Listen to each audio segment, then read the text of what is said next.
走不了。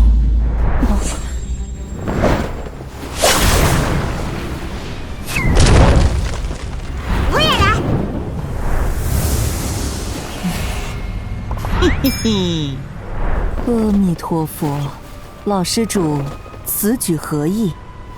留下一拂尘，自废修为，便可离开。老施主，云沼庵与摩天阁并无恩怨，为何要针对平尼？竟言当真没有跟你提起，真让人一头雾水。直觉告诉我，飞辇之上的摩天阁主人与师父禁言有某种特殊的关系。我自幼入了云沼庵，拜师禁言，100年过去，却从未听师父提起过摩天阁。老施主，平尼听得糊涂，请您明示。混账！老施主为何骂人？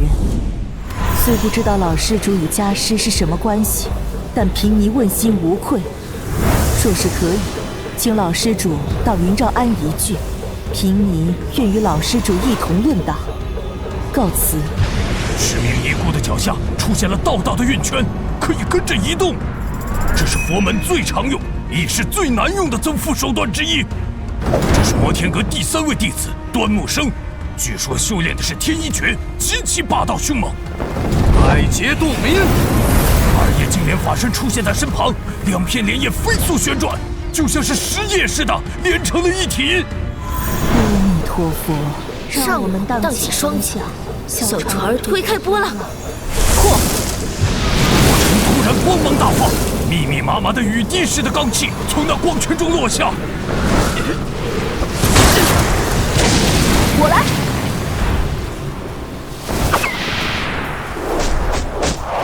还有弓箭手，摩天阁这是真的要逆天！又是10道羽箭激射而出，在空中像是10道金光线条似的。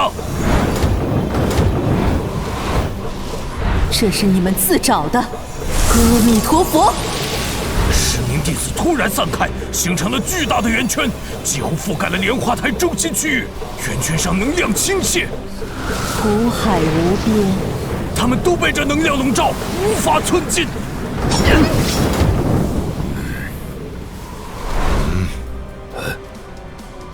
本座种下的因，便由本座了结这果。摩天阁的祖师爷终究还是要出手了。混账！轻描淡写，从容不迫，拍出了一掌附身神咒。怎么可能？10大弟子因为承受不住这巨大能量圈的击取，就地崩盘。没了无念法师立在中间，如同失去了主心骨，能量圈向外扩散。10大弟子尽数被击飞，吐出鲜血。又是什么套路？我赌啊！想要调动体内的元气，却空空如也，没有任何波动。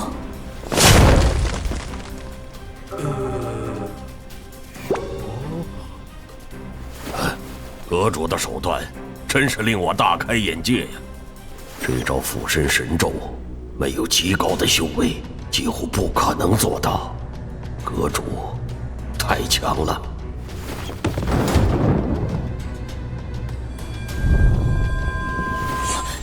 玉浮尘，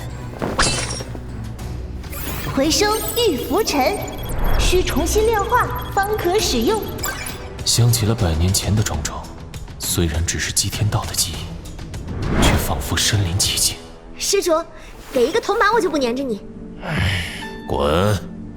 云罩峰乱道，给不给？不给！自下山赏月，一个铜板我就走。滚！百叶湖关羽，阿弥陀佛，姬施主，你会下地狱的。滚！一幕幕场景历历在目，景言现在可好？家师早已圆寂。生老病死，天道轮回，好好活着，便是最大的道理。入摩天阁起，就没听说过师父有朋友，不管男女，如今却突然蹦出来一个曾经的女法师，听这意思，似乎关系还不错。师父，静言到底是谁呀？你受何人指使插手本座之事？无人之事，凭你愿赌服输。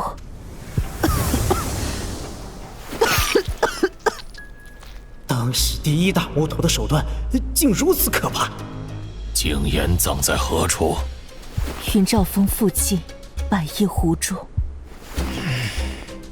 本座尚且记得，玉浮尘乃景言认主之物，又怎么会落在你手中？本以为凭借自己的能力，就算不是摩天阁的对手，最起码来去自如。现在才意识到这个想法多么可笑。家师圆寂，贫尼不得已承接云兆安主持之位，玉浮尘乃家师所赐。佛门不幸，本座收回玉浮尘，除你一身修为，你可服气？不！云兆安10大弟子突然同时飞了起来，朝中间集合。撤！计划失败！计划失败！撤！计划失败！所有人撤！准备行动！击杀3名神庭境目标，获得300点功德。剩下的交给我吧。抱歉，差一点。还行，唯里欠缺的点儿。多谢司先生夸奖。造孽呀！造孽呀！